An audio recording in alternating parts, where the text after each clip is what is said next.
for an administrative review. CN Resource has put together this training for all of our SFAs that will be receiving an administrative review this year. I'd like to begin with just going over some basic housekeeping for the presentation.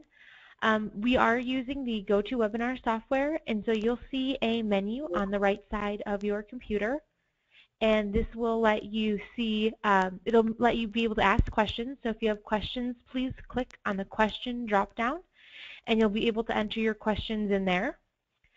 We will have everyone in listen-only mode, so for any questions that you do have, please go ahead and type them in, and we will either be able to address them at the end of the presentation. If we can't address them at the presentation, or if we run out of time, we will be making a Q&A after the training that's going to list all the questions that we had with our answers, and we'll send that out to all registered participants. That way you can see all the questions that were asked throughout the training. In addition, if there are any additional resources that you guys would like to see or could use for help, please add those into the question section as well, and we'll do our best to try and come up with as many tools as we can to help you along the way. Before we get started, I do want to talk a little bit about the review team at CN Resource. That way you guys will have a good idea of who will be reaching out to you over the next couple of months. At CN Resource, we strive really hard to make sure that we're providing the best service that we can and that you guys feel as successful as that you can be with the administrative review, and that you have all of the support that you need to have a great review. There will be a number of people that you could reach out to at CN Resource.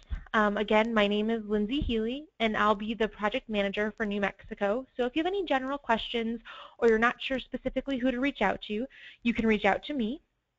If you have questions as we're going through regarding menus and the menu review process, you'll reach out to Laura Lee Hansen. And then any questions revolving around the resource management portion of the review will go to Denise Hignite. And then you'll also be in contact with Jordan Mitten and Nadia Medias, and they will be helping you with all of the planning and scheduling of the review. At this point, you guys have all received multiple emails from Nadia and Jordan, as well as myself. On Friday, you should have received an email that included all of the contact information for all of the people that I've just listed. If you don't have that, we're happy to send it out again as a reference sheet with the Q&As from this training. So with that, we'll actually get started with the actual training. What is the administrative review? The administrative review is a new USDA review process that replaces both the old CRE and the SMI. For those of you that have been in the industry for a while, I'm sure you've gone through a CRE and an SMI in the past. Those no longer exist. They've been replaced with this new resource review process. The administrative review was introduced with the Healthy Hunger-Free Kids Act of 2010. The first year it was implemented was 2013-2014. So this is actually the third year of this process, so it's the last year of the first cycle. Moving forward, it's very important to forget the ways of the CRE and the SMI and embrace the change.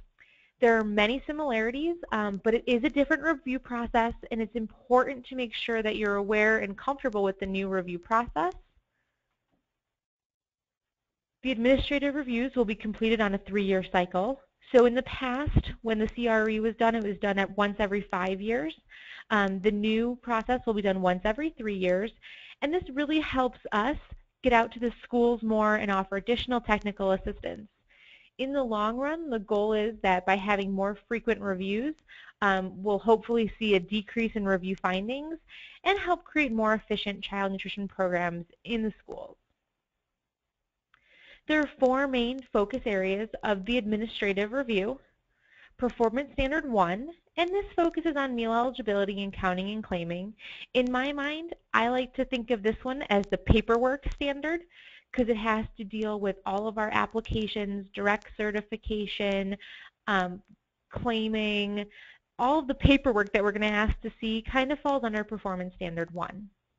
Then there's Performance Standard 2, and this standard focuses on the meal quality, menu components, serving sizes, and nutritional quality.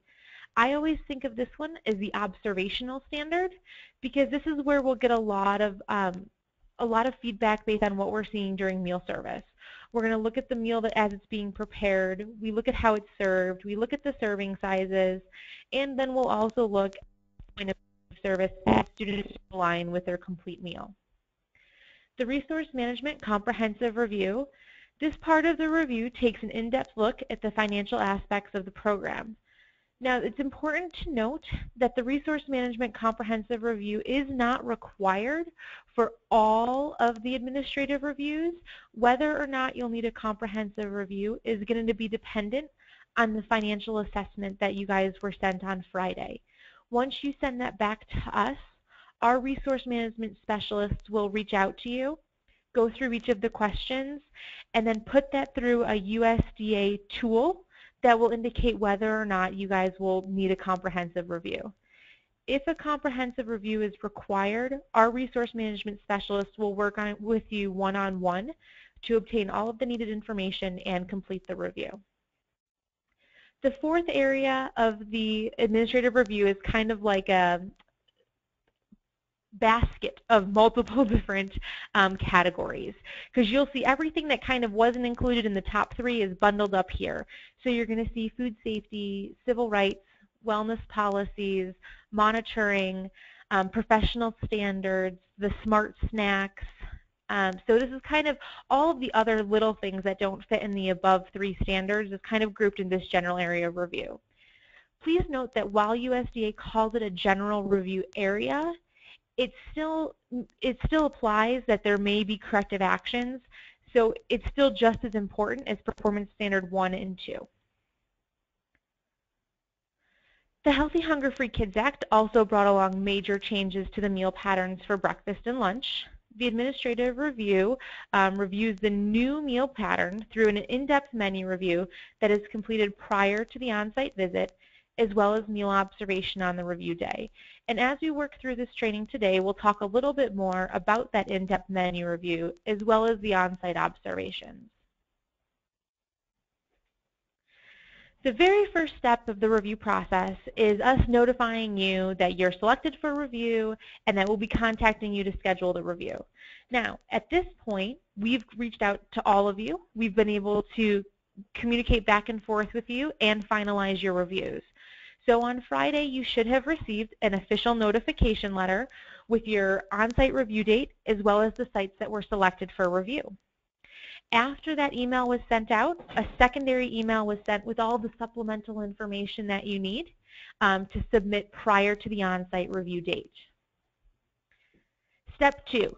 How do we schedule the review? A lot of people wonder how we determine how long we'll be on site and what sites are selected for review.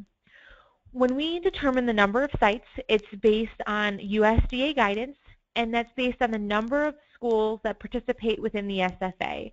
So they have a range for everything. If you have 1 to 5 sites, you have 1 site reviewed, and so on. There is specific USDA criteria that's used when selecting the specific sites. So we go through this criteria and determine which sites meet those recommendations from USDA, and that's how we select the sites for review. Some of the criteria is based on meal participation, the number of free and reduced students at the site, participation in additional programs such as fresh fruit and vegetable, after-school snack, and special milk. The length of the on-site review will be based on the number of sites that must be reviewed and the number of meal applications that will need to be reviewed. Most of you will have your reviews completed in one single day. I believe there are a couple where we're reviewing multiple sites, and so the review will be 2 days long. Pre-review procedures. There are a couple of things that we have to do before we come on site to help us be prepared for the on-site review, but also to collect all of the needed information for all of the USDA forms. For any of you out there where we're reviewing multiple sites, we'll need to work with you one-on-one to complete a meal compliance assessment tool. And we'll reach out to you in the next week or two to complete this. It's a very simple 10-question assessment that helps us determine, of the sites that are selected for review, which one is going to receive the targeted menu review. Now again, this only applies when we have multiple sites for review. For everybody, regardless of the number of sites that you have, there are some additional pre-review documents that we'll be working with you to collect. The first one is the off-site assessment.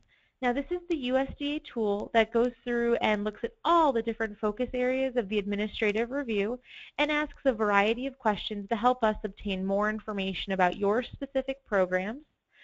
This is a great tool because it helps us kind of prepare so we can know what we need to work on or what we want to provide on site in ways of technical assistance or additional resources. So we really do ask that you spend a lot of time on the off-site assessment and complete it as thoroughly as possible. The financial assessment tool. Now for CN Resource, we've kind of taken the financial assessment tool out of the off-site assessment. So if you went through and you actually looked at the off-site assessment, there is one section called resource management, and we've actually pulled that out of the off-site assessment and put it on its own form. This works best for us because it's so critical that we get this financial assessment tool back as soon as possible. So we do ask that you guys fill out that form that was sent on Friday and send it in as soon as you can. USDA requires that we have to have it no later than 4 weeks prior to the on-site review. If we don't have it prior to the on-site review, we will have to do a full comprehensive review regardless of the answers. That's just USDA's stipulations for timelines. So again, it's really important that we get that financial assessment tool as soon as possible. Once we receive it here, it will go to our financial assessment specialist, and they will help go through all of this and reach out to contact you and provide specific technical assistance, help obtain any answers that maybe you weren't sure of. So they're a great team, and they'll work really hard to make sure that you guys are on the right track with your financial assessment and that you have any additional support that you may need. The Dietary Specification Assessment Tool. This is a USDA form. And what it actually does is it just asks a variety of questions regarding the site that's selected for the targeted menu review. So again, if you're only having one site reviewed, you'll fill out the Dietary Specification Assessment tool for that one site. If you have multiple sites that we're doing the review for, we'll let you know which site specifically to fill out the tool for. So you will work with either myself or Laura Lee Hansen, our Director of Menu Analysis, to help complete this Dietary Specification Assessment tool. The Menu Documentation Review. Now this is a big part of the pre-review documents, and we're doing things a little bit differently this year in hopes to help you guys submit everything that we need, but also streamline what you're submitting. We want to make this as easy for you as possible as well. So with the menu documentation review, we've asked for your menus and your planned production records. Once you submit those to us, our menu review team will work to create a very personalized information request form that will outline the specific labels and recipes and CN labels that we'll need for that menu. We'll send that to you so you can use it as a checklist, and then once you've compiled all that information, you'll send it back to us so we can complete the menu review process. The off-site assessment.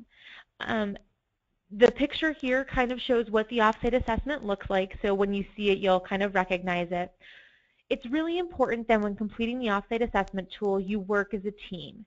As I mentioned, this tool reviews all areas of the nutrition programs, so you'll see benefit issuance and verification, meal quality and assessment, resource management, civil rights. So it's very important that you kind of sit down and figure out who are the team players that you need to involve to fill out this off-site assessment. It's important to answer the questions completely. The more information that you can provide for us, the more helpful that this tool will be when we're providing additional technical assistance, but also preparing to come on site. Be as accurate as possible. If you don't understand one of the questions and you're not sure how to answer it, please call and ask us or email and ask us. That way we can make sure that you are on the right steps so that way you can provide all of the accurate information. Again, call and ask if there's a question you don't understand. If this offsite assessment, when you open it up, just kind of makes you feel very overwhelmed and you're not sure what to do, rather than leaving it blank, please call us and we can work through it with you. We can set aside some time where we can get on a conference call with the rest of your team to answer any questions you may have. We want to make sure that this tool is beneficial to you as well as it is to us. So please don't ever hesitate to call and ask for support. And it's also really important to submit it by the due date. Once you submit it to us, we're actually going to go through every single question and review it and make a list of what else we can provide on site, what additional questions do we have, if there are additional resources that we should bring with us. So it's very important that we get it on time. That way we have the time to adequately go through everything and make sure that we're prepared for the on-site review. There are a number of supporting documents that are requested within the off-site assessment. So as you're going through, you'll see things that say submit the public release or submit a copy of your direct certification letter. Please make sure that you submit all of those forms with the completed off-site assessment tool. It'll help reduce the number of items that we'll be asking for when we're on site. The dietary specification assessment tool, again, this will only be filled out for the site that is selected for the targeted menu review, and we'll make sure to notify you what site this is if you have multiple sites that are being reviewed. We'll also let you know if you need to complete the breakfast and lunch sections or just the lunch sections. Make sure to read the statement carefully. Some of the questions have a little bit of a weird wording to them, so make sure to take your time and fully understand what the question's asking before you go ahead and provide the answer. Answer each statement honestly, because what we'll do is the USDA form has a column where you will answer it prior to the on-site review, and then when we go on-site, we'll answer the same exact question. And getting this feedback and making sure that the two match up perfectly or as close as possible helps to make sure whether or not the menu will need a full nutrient analysis. Depending on the results of the information that you submit and that we observe on site, we will be able to tell whether or not we'll need to complete a full nutrient assessment. If no nutrient assessment is needed, just the menu review that we're working on is all that we'll need to do to complete the menu review portion of the administrative review. The menu documentation review. I know I spoke a little bit about this earlier, but I'd like to speak a little bit more in detail. What we're going to do is we're going to pick one single week from the review month that will be selected for the menu documentation review. So for everyone out there today, your reviews are taking place in October, so your review month is September. And so we'll be selecting a week of menu review from the month of September. Now, the week that was selected for the review was indicated in the email that was sent on Friday, September 4th. So if you want to reference back to that email, you'll be able to see what your week of menu review is. We do ask that you make sure to look at that week early on, and if you're not in school for that entire week, please let us know. That way we can pick a new week for review. USDA does require that we review a week where school is in session for the full week, so if we need to make adjustments, we'd like to do that early on so that way you'll have enough time to submit all of the needed information.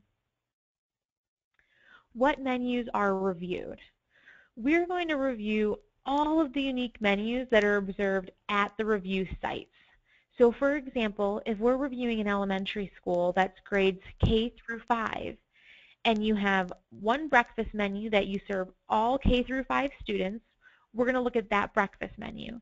But then let's say you have a lunch menu and you serve K through 3 one menu and 4 and 5 a separate menu. We're going to look at the K through 3 lunch menu and the 4 menu. So we will need to obtain planned production records for all of the unique menus that are served at that review site. What menu documentation needs to be submitted? So initially, we're asking for the planned production records and the menu from the month of review up front. Once our menu review team obtains those two items, they'll go through and make a very specific list of what additional information that we need. and then they'll send you back a checklist of the standardized recipes, labels, and CN labels that we'll need to complete the menu review. I would say that once you can get us the production records and the menus, our goal is to have this personalized checklist back to you within 5 working days. So that way you'll have a week to pull together all the recipes, labels that we need to complete the menu review and have it done in time for the on-site review. We've made it through the pre-review information. I know it's a lot of information, but we have been doing these reviews now for a couple of years, and it is important to realize that the more information that we can get done up front and the more information we can obtain before we come on site, the easier it'll make the on-site review, and it will save you so much stress in the long run. So please, if you're ever feeling overwhelmed or if you're just not sure where to start, don't hesitate to call or email us, and we can get you on the right foot. We can help figure out what steps need to be taken.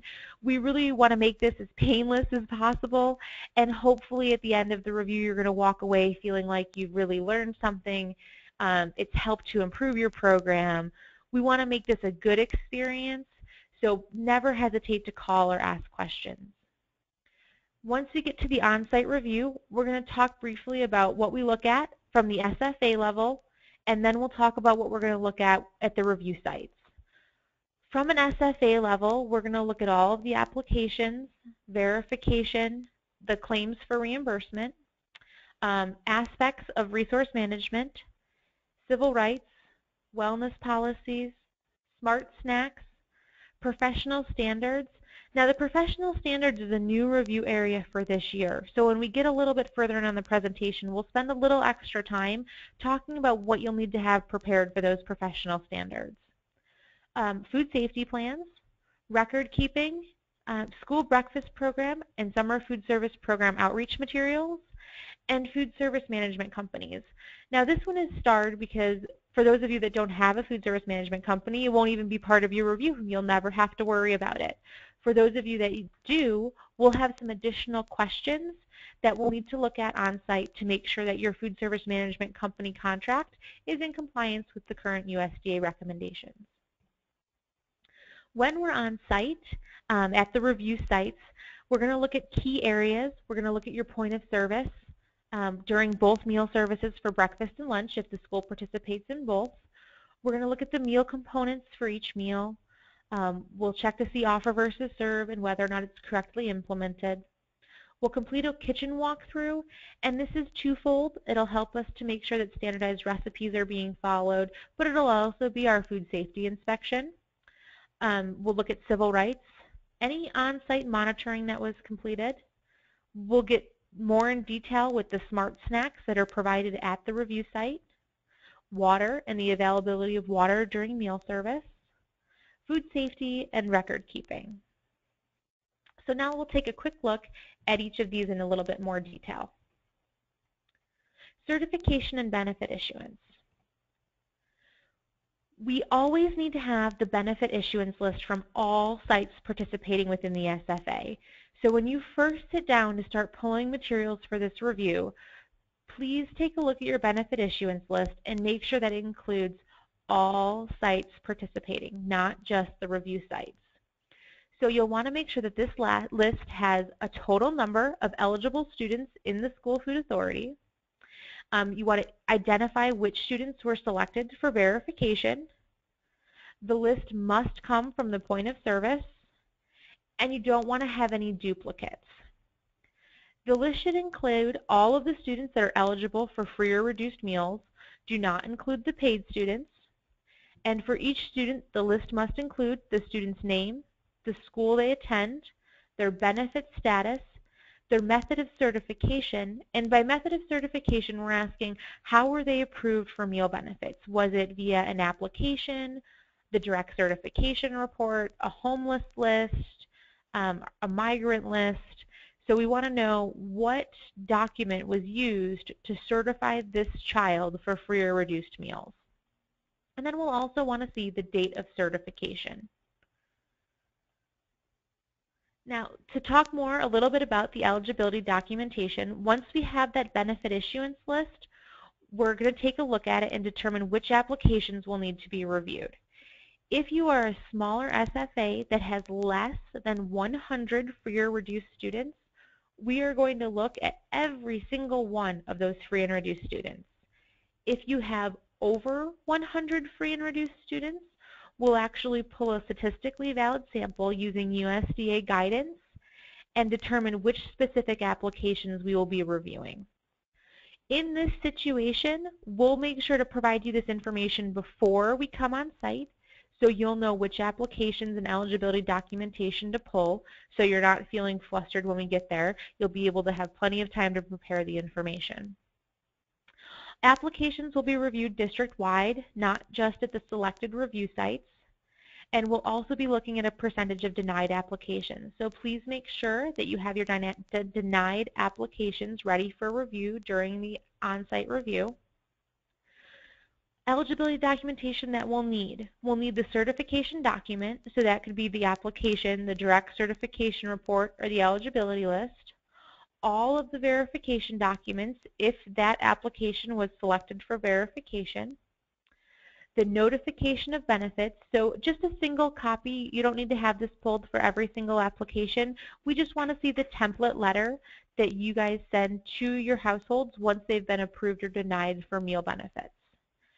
And then document any follow-up documentation and/or communications with the household. So for instance, if you receive an application that was missing information or was illegible, and you called the household to verify or obtain more information, we want to see documentation of that call. And you can put that right on the meal application, or you could have a separate spreadsheet where you keep track of all of your notes.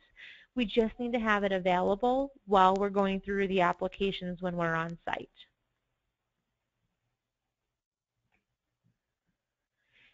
So now I'm going to go over a little bit of detail about what each application must include. When we're on site, one of the biggest areas that we see errors or we have findings are incomplete applications.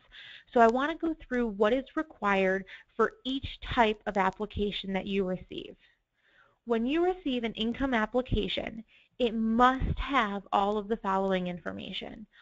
All of the household members must be listed, and all of the household members' income and frequency must be provided. This is a key area because it's not just the adults in the household. Income, information, and frequency must be provided for everybody, including the students. So even if it's a student who has no income, they must indicate no income. So indication of no income for those that have none, this includes the students, any babies at home, grandparents, anyone that lives in the household that's not working must truly indicate that they have no income. So it's important that when you receive an income application, you look through it and you can verify that for every household member listed, there's either income provided or there's an indication of no income. In addition to the income information, there'll need to be the signature of the adult household member, and they must provide the last 4 digits of the Social Security number or indicate that they do not have a Social Security number. The application must be approved using the correct USDA income eligibility guidelines. For anyone out there that's not sure about their copy, they can get the USDA income guidelines off of the FNS USDA website. For any applications that you receive that are Supplemental Nutrition Assistance Programs, SNAP, or Temporary Assistance for Families, TANF, or Food Distribution Program on Indian Reservations, FDPIR, the application must include the case number and the signature of the adult household member. You only need to have one case number on the application regardless of the number of students listed. It just needs to have one case number and the signature of the adult household member. For foster students, now with foster students there's 2 different ways that they can be certified. So you'll either have to have an approved application on file or have an approved document from the county office indicating their foster status. Either one of these is completely fine, but you must have one at least on file for the student. For categorically eligible students, they have to be on an approved and completed list. So this would include your homeless list, migrant, runaway, Head Start, Even Start. All of these eligibility lists would have to list the student's name and the date that they were added to that list. The other option would be that they would be on the direct certification report. Students extended eligibility through the direct certification report. Now this is another key area that I would highlight in STAR. We see a lot of errors in this part, so I would make sure that you are keeping all the right documentation. Back in 2009, USDA said if a single student is on the direct certification report, then any other student that resides in that same household is entitled to the same free meal benefits. So the tricky part is making sure that this is documented correctly. And there are two different ways to document this, and either one of them is completely acceptable. The first one is to document these extended eligibility students right on the direct certification report. In this instance, I would find the original child, and then right in the margins next to that student's name, I would add the student that was added, who on the direct certification report they live with, and then your initials and the date that it was completed.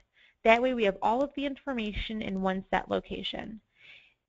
If you would rather keep a separate list, that is completely fine as well, but just make sure that that list includes the date that they were added and the student that they reside with that is on the original direct certification report.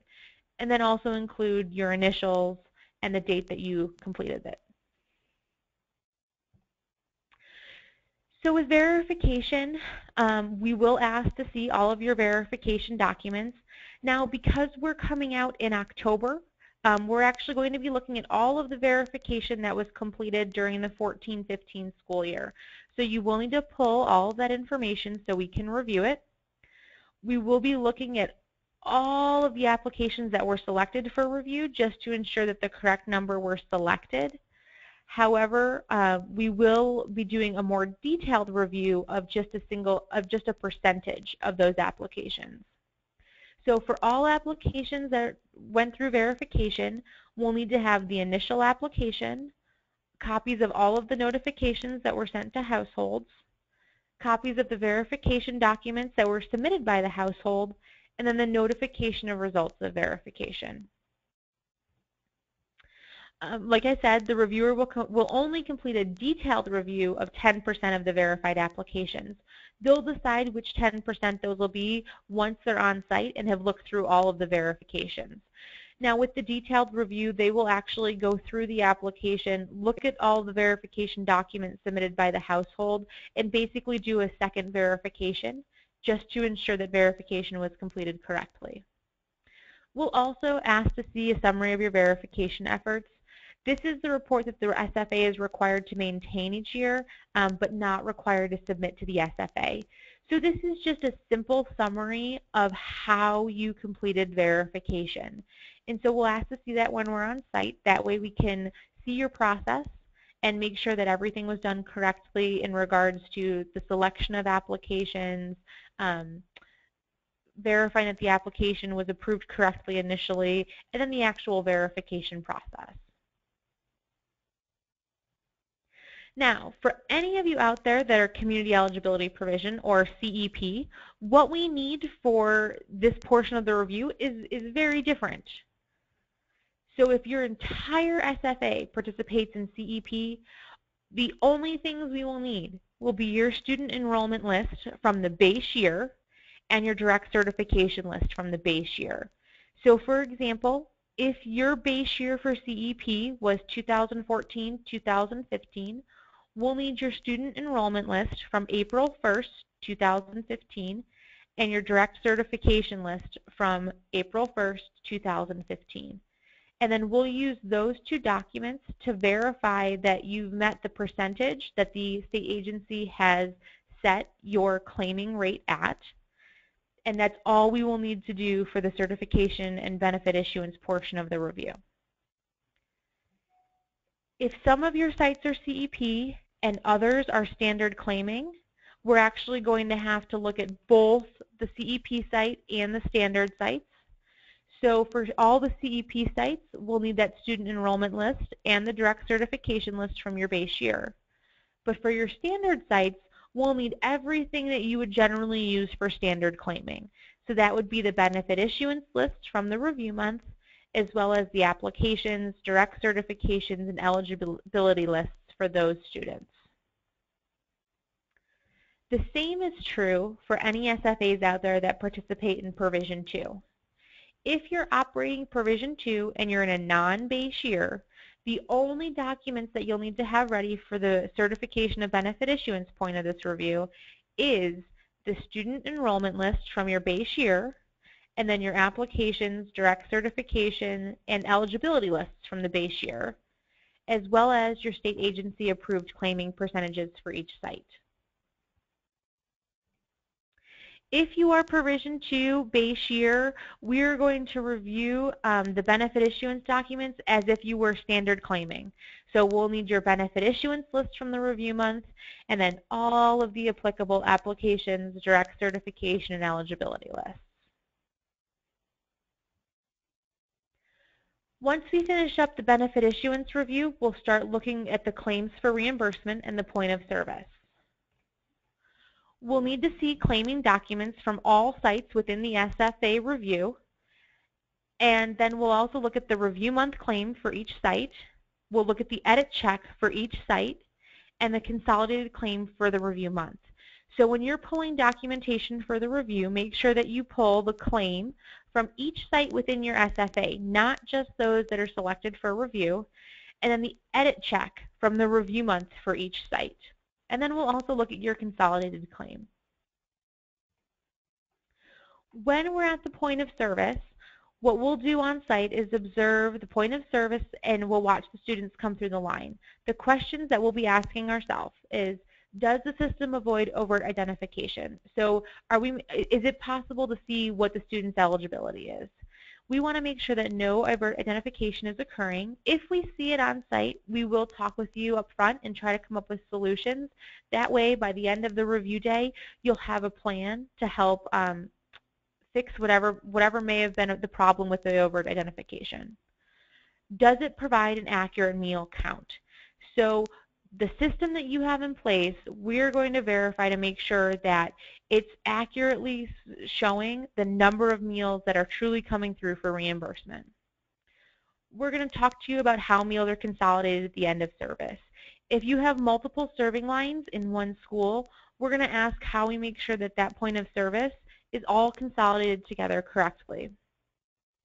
How does the point of service ensure that students are not claimed more than once?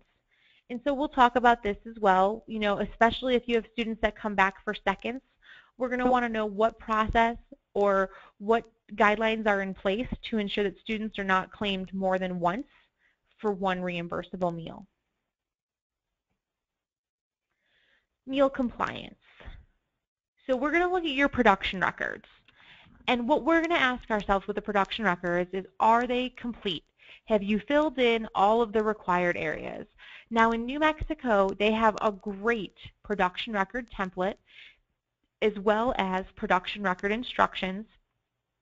So you can go onto the New Mexico website and open up that production record.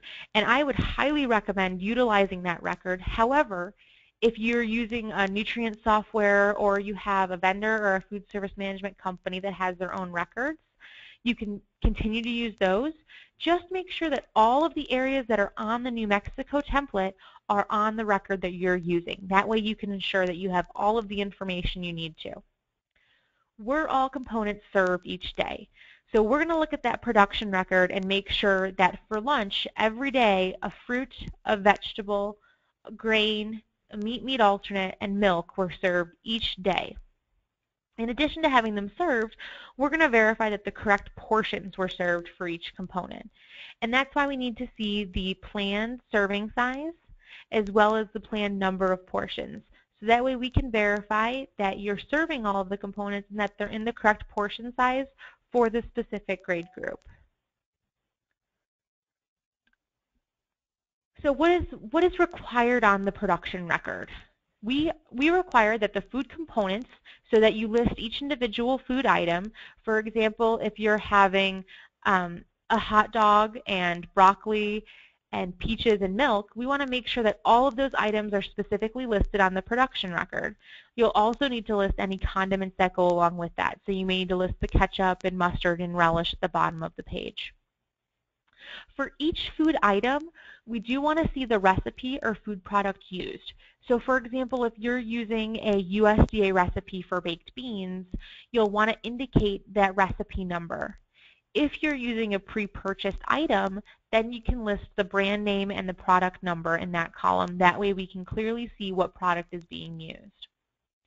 Make sure to fill in the planned or projected number of portions and serving size for each grade group, and then also the planned or projected number of portions and serving size for the adults. That way your total amount of food prepared includes all planned servings. In addition, once you've actually served the menu, you'll need to go through and fill in the actual number of servings for each item served, and then the actual number of non-reimbursable meals served. And so this would include your adult meals or any a la carte items or seconds that students have come up and purchased additionally to the reimbursable meal. You also want to document your leftovers and substitutions. That way we can clearly see if let's for example say you were going to serve broccoli that day, but you didn't have any broccoli. We want to see that you substituted with a like product. So if broccoli is a dark green vegetable, you'll need to document that you substituted it with another dark green vegetable. You'll also document your leftovers, so we can make sure that if leftovers are served the next day, that they're not served in a surprising number of quantity, and that they comply with any of the Smart Snack requirements. Meal preparation observation. So what we'll do during the on-site review is we'll walk through the kitchen, and I promise we'll try to stay out of your way, and we won't try to be in your kitchen too long. We totally understand that this is a normal meal day for you and that you do have meals to put out and kids to serve, so we will do our very best to not get in your way and respect the space and time that you need to prepare the meals. So when we're going through the kitchen, we're going to be looking to see if you're using standardized recipes when you're preparing the meals for the day. We're going to be making sure that correct measuring tools are used and that any proper food safety practices are followed so that you're limiting cross-contamination and that you're documenting any type of temperatures that are being taken on cooked foods. During meal service, we're going to stand near the point of service and we'll watch all of the kids come through the line. When we watch the students come through the line, the questions that we're asking ourselves are, was each component available to all students? So did all students have at least the option to take all of the offered components? Were the portion sizes accurate? If your production record said that you were going to serve a half a cup of baked beans, we want to make sure that the actual portion size of the baked beans is that 1/2 cup. We'll make sure that 2 varieties of milk are offered throughout the entire meal service. We'll make sure that students are selecting reimbursable meals and that they're being claimed correctly as reimbursable meals. So by standing through the point of service, we can identify if any meals come through that may be incomplete but are still being claimed as reimbursement. We'll also look to see if offer versus serve is implemented correctly. Before meal service starts, we'll talk with you to talk about offer versus serve and whether or not it's been implemented in the process that that specific site follows. That way we know what to expect during meal service. During meal service, if offer versus serve is implemented, we will make sure that students have the option to choose their foods, but also that offer versus serve is being used correctly to claim reimbursable meals. In addition, we'll look for the proper signage on the walls that identify a reimbursable meal. If you're not using offer versus serve, you just need to have the proper signage that identifies what makes up the meal. If you're implementing offer versus serve, in addition to that initial signage, you'll need to have signage up that shows what are the options that a student can take to make up a reimbursable meal under offer versus serve. Resource management, I know we talked a little bit about this already. I just kind of put an asterisk by it because I wanted to remind everybody that you may not need a comprehensive review. For those that do flag for the comprehensive review, I just wanted to list the different areas that the review will look at. We'll look at your audits. We'll look at the nonprofit school food service account, the paid lunch equity tool, the USDA non-program foods tool, any indirect costs, and depending on any questions that we have from that information, we may need to get some additional information on USDA foods.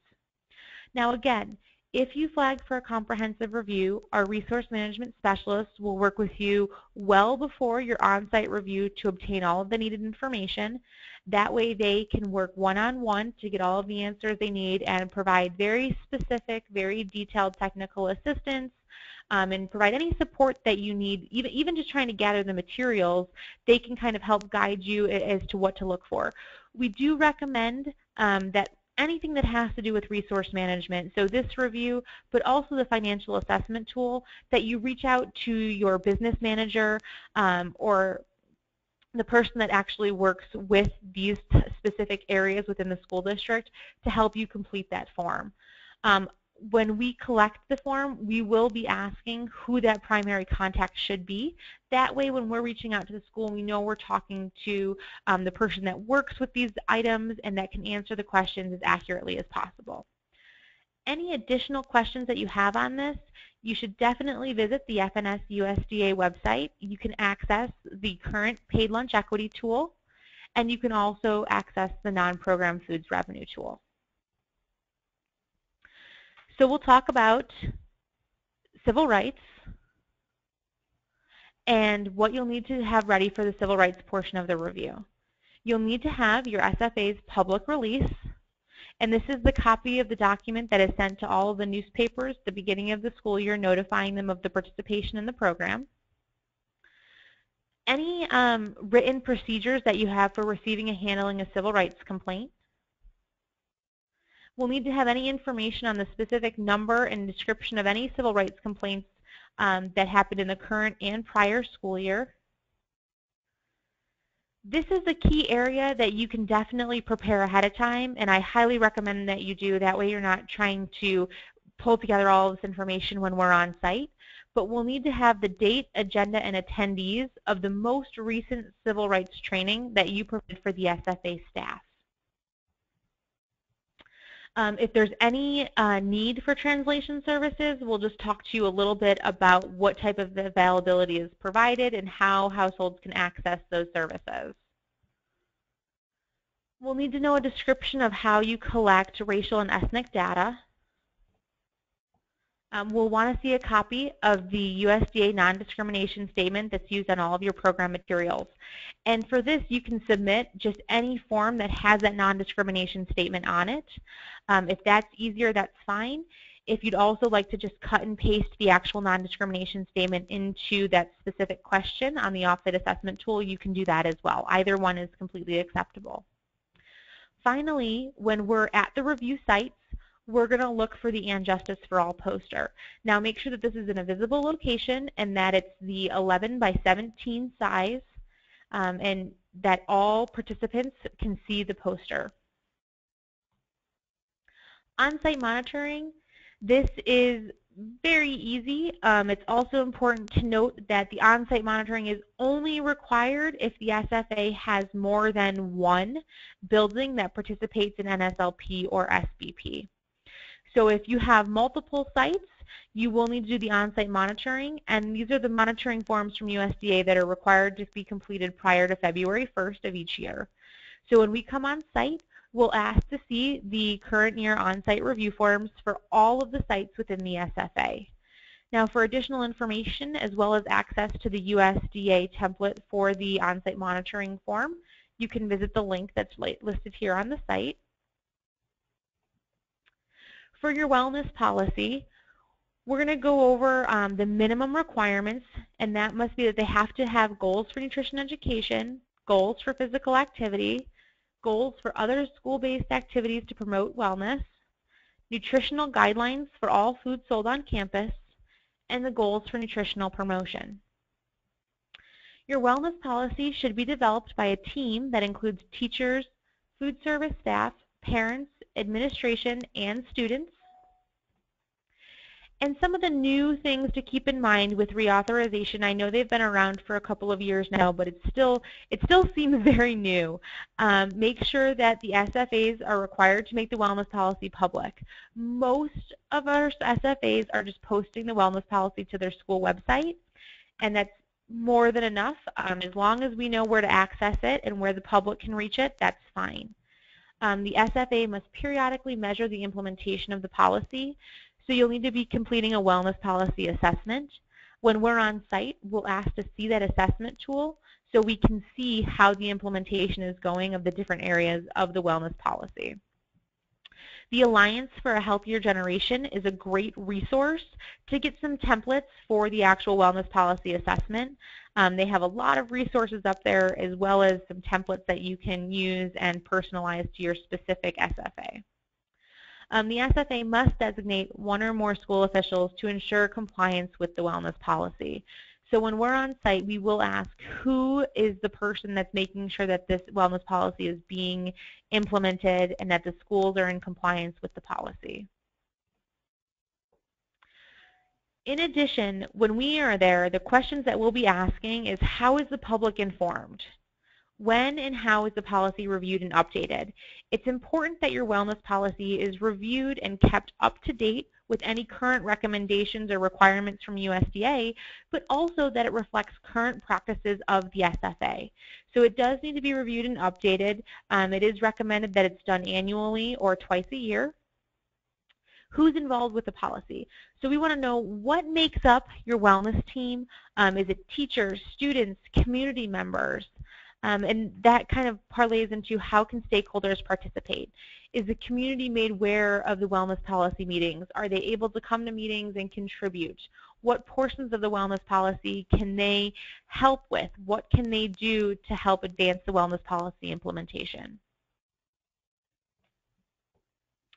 Smart Snacks, this is a newer portion of the review. It's important to keep in mind that these are the nutrition standards for all foods sold in schools except for the foods and beverages sold in the National School Lunch and Breakfast programs. Now, there are a ton of great resources, and rather than rewriting them here and having so much writing on the page that it would be overwhelming, I wanted to make sure to provide links for all of the important references. The very first one is the USDA reference to the actual Smart Snacks USDA page. This provides you with specific guidelines for the grade groups, the different nutritional standards, detailed information on the implementation of the Smart Snack rules. So this is a great website to go to just get all of the information that you need on Smart Snacks. You can also use the Smart Snack Calculator. I think that this is a fantastic tool, and it makes it so easy to determine whether or not a food item is in compliance with the Smart Snack regulations. So I highly recommend that you bookmark this link and that every time you decide to add a new food for sale or a new beverage, you run it through the Alliance Product Calculator. The Alliance for a Healthier Generation also created a list of Smart Snack compliant foods. So I think this is a great resource to start off with and see if the products that you're serving are on the list, or to get ideas for food items that do meet the Smart Snack requirements. When we're on site, what are we going to look for Smart Snacks? We need to see copies of all the food sale policies within the SFA. So any policies for school clubs or school organizations to sell food on campus, we'll need to see those policies. We'll need to see the process that's used for determining non-packaged food items. So for example, if you have a recipe-based food item that you'd like to sell, we need to know what process is being used to determine whether or not it's compliant with the Smart Snack rules. We'll need to see a list of all areas in the review sites where food and beverages are sold, the time and day that they are available, and who is responsible for them. So for example, if the student business club is responsible for selling snacks after school, or not after school, after lunch service, we need to know where they're being sold, the time that they're available, and then you could put down that it's the Student Business Center that's responsible. So it's not just a specific name, it's more or less an organization within the SFA that's selling these food items. We'll need labels for all foods and beverages sold at the review sites. We'll need a list of all fundraisers that are held or planned to be held for the review sites for the current school year. And this is to make sure that we have all of the that all of the fundraisers meet all of the state agency requirements for fundraising and the state agency policies on fundraising. Professional standards. So this is a brand new portion of the review for this year, so it's going to be new to everybody, including us. I highly recommend that you spend a lot of time on the USDA site, and I'm going to provide the link here to learn more about what the professional standards are and what needs to be prepared for the on-site review. The Professional Standards for School Nutrition Professionals is a provision to the Healthy Hunger Free Kids Act of 2010. Even though it was in the Healthy Hunger Free Kids Act, the final rule didn't come down until March 2nd. It requires a minimum amount of annual training hours for all state directors of distributing agencies, school nutrition program directors, managers, and staff. So we really need to focus on that last sentence where it's the school nutrition program directors, the managers, and staff. There are required training topic areas, and they vary according to the different positions and different job requirements. There's also a minimum hiring standards for all of the food nutrition service staff, whether it's at the state agency level, those that oversee USDA foods, as well as the SFA nutrition program directors. So for the professional standards, what documents do you need to have ready when we're on site? We're going to need a list of all the food service employees, and that includes the full and part-time students, or full and part-time employees. We'll need their names, their title, and the date that they were hired. We'll need all of the trainings that are planned for the food service staff, whether that they have already been held or planned to be held during the year. So we'll need to see the dates that they actually occurred or the scheduled date. We'll need to see an agenda or a list of objectives for each of the training and the length of each training. In addition, we'll want to look at what tracker you're using to maintain your training hours. I would recommend that you go to the USDA website to look at all of these. They also have a great template for the tracker for training hours that you can download and start using right away to help document all training hours for all SFA staff. So I think that going to the USDA website here is going to be the best resource and help you feel as prepared as possible for understanding this new portion of the review. Water. The Healthy Hunger Free Kids Act requires that potable water be made available to all program participants free of charge during both breakfast and lunch service. While on site, the reviewer must ensure that free water is available for consumption by program participants. Schools can provide water in a variety of ways. They can use water pitchers and cups on the table, a water fountain, water dispenser with cups in the cafeteria. So there are a variety of ways to make sure that you're meeting this requirement. It's not just one set approach. So we'll talk, our on-site reviewer will talk with you to make sure that the approach that you're using is in compliance and meets all of the requirements.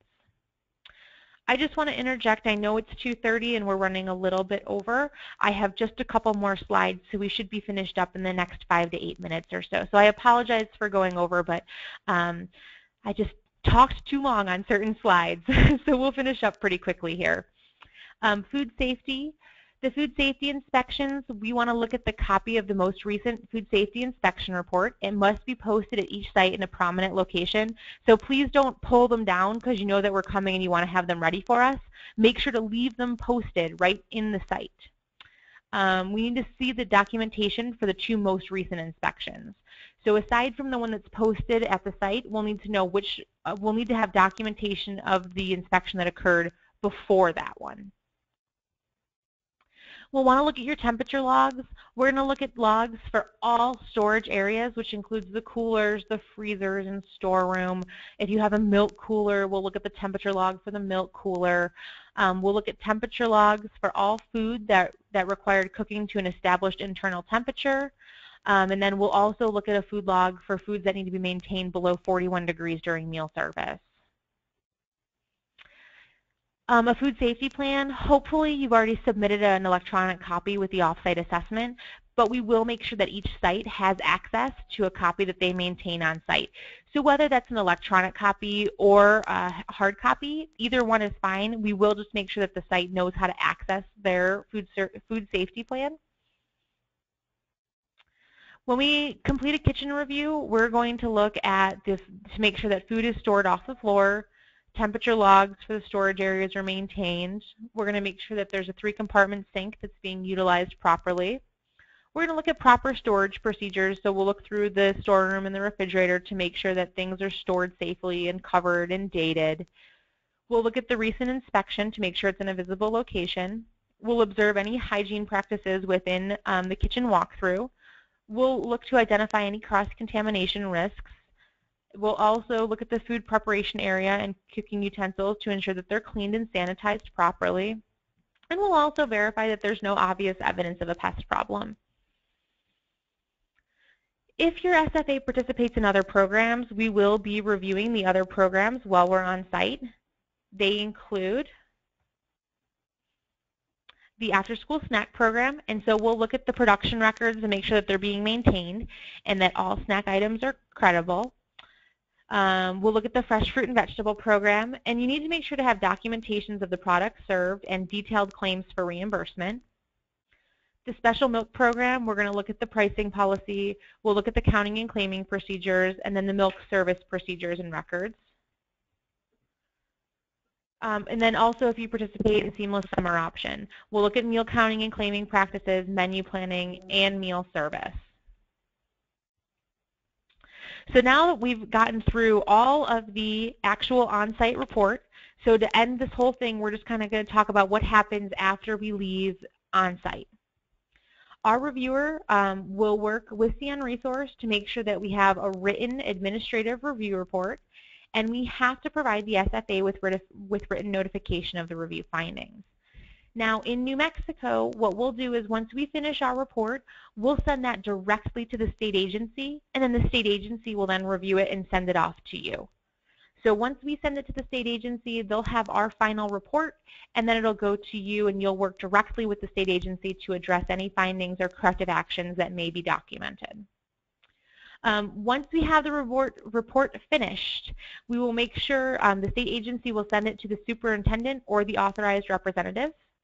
The report will include commendations. So all of the good things that we see, we like to document those as well because they're just as important as any areas that may need some additional work. Any review findings, we're going to be very specific. What was the finding? What site did it happen at? What can be done to correct it? And we'll also cite the corresponding regulation. That way you can clearly see what the concern is and what needs to be done to bring it into compliance. The corrected action plan will outline all of the different findings as well as provide a space for you to respond with what you're going to do and the actions that are going to be taken to bring each finding into compliance. If there's any potential for fiscal action, it'll be notified in the letter. We're required to let you know of the possibility of fiscal action. In general, the final fiscal action total will be calculated after the corrective action plans are received back and all areas are in compliance. The state agency is the one that determines any final fiscal action and then makes any adjustments to the claim system as needed. If there is fiscal action, you'll be given specific instructions and your right to an appeal. If you choose to appeal any or all of the financial findings, please make sure that you abide to the timeline. It's very strict, so I would just recommend that if you have some questions to make sure to jump on it quickly. Okay, my last couple of slides here. How can I have a great review? And that's what we want you to have. We want you to have a great review. You have to work together. This isn't a one-person training. You're not one person all by yourself. So make sure that you're getting everyone involved. If someone else works on the business end of it, bring in the business manager.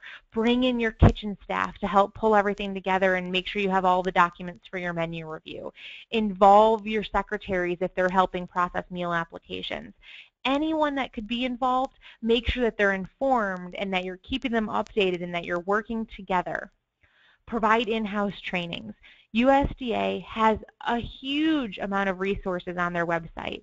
And all of the different areas that we talked about today, you can find additional references and resources either on the state agency website or on USDA's website.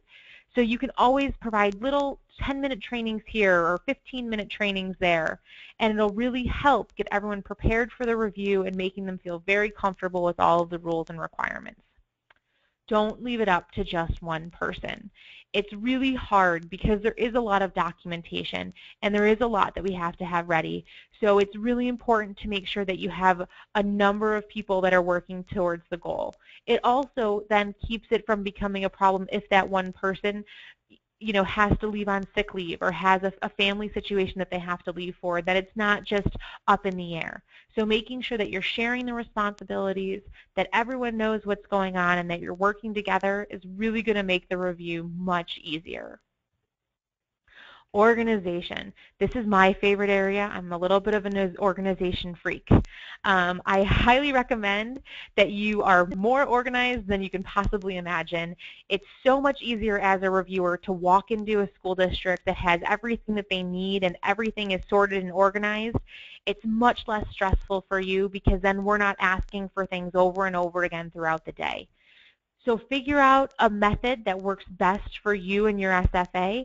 Some of the things that I've seen have been very successful are using different binders for each individual site, or putting everything in binders with dividers, using labeled manila folders, paper clipping the different sections of the review together so that it's all individually organized, using hanging files. There's a ton of variety, but the more organized you are, the easier it will be for you to make sure that you have everything that we're asking for, but it'll also be easier when we're at the entrance conference and we're talking about what we need. You'll be able to give it to us right away, and we won't be bugging you all day long for additional materials. Over-prepare. I know this sounds like a lot, but it's just going to make everything easier in the long run. Double and triple check everything. Make sure that you have all of the forms, that all of the applications are in order, that you have all of the claims pulled from the review month.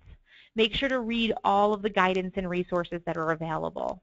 There's a lot of tools out there, and there are so many that can help you feel confident for the review. So just spend an afternoon going through the different resources and coming up with a list of tools that you could either print out or share with the rest of your team that will help everyone be prepared for the review. This seems overwhelming. It seems overwhelming to everybody. You're not alone. I don't want you to be sitting right there right now panicking. This is an ongoing process. It takes time, and we're here to help you. This review, USDA put these reviews in place to ensure compliance, but they're also there to provide support and technical assistance. So we want to see you succeed, and we want to help you. So my recommendations for making sure that you can get through the review and that you're feeling good moving forward is to start early. We sent out that email on Friday with the off-site assessment and the financial assessment tool. Start working on them, ask questions, talk to your team, get it turned in as early as possible so that way you can start working on preparing things for the off-site assessment. Just don't put everything off till the end. Ask questions. We have a whole team here that's more than happy to address any questions that you have or explain something in a different way. USDA forms, there are some confusing questions on there, and we want to make sure that you understand the questions that are being asked. So never hesitate to contact us. Submit requested information by the requested due dates. Again, this is really important because it makes sure that we have time to go through everything that was submitted so we're prepared for your on-site review. It helps us determine what resources to bring, what technical assistance may be needed, but also if we see something right away, we can call you and talk through it. So it's really important that you submit things by the requested dates. Be responsive. So if we email questions or if we email a request for additional information, try to get back to us quickly. That way we can keep that line of communication open, and we can always reach out, and you can reach out the other way. That way we're providing as much support as we can, and you feel like you have a resource in CN Resource. Use your team to get prepared. I can't say this enough that it's not an individual review. Make sure that you're using everyone to work together to accomplish all the different aspects of the review. Don't wait until the morning of the review. It will truly lead to a bad day. I highly recommend that you prepare early, that you put together all of your paperwork. If you wait until the morning of the review when we're there, you're going to feel very stressed because we're going to be asking for lists of material. You've seen all of the slides that we've gone through today. It'll be very stressful if we start asking for all of this stuff right away that's not prepared. So don't wait. Start working ahead of time. Get everything you need put together, make a list of questions that you may have, call us, work together as a team, and stay up to date on trainings. Use the state agency website, go to the New Mexico website, go to the USDA website. That's the presentation for today. I apologize for going over. I promise any future trainings that we have, I'll be more cognizant of time. If you have any questions, please feel free to type them in the questions box. And what I'll do is I will keep a running list of them, and then I will put them all together in a Q&A, and we'll send them out to all participants that registered for the training today. So I see a number of questions in here already. So we will work to get all of these answered and put them in the Q&A for you, and I will try to get them out to you as soon as possible.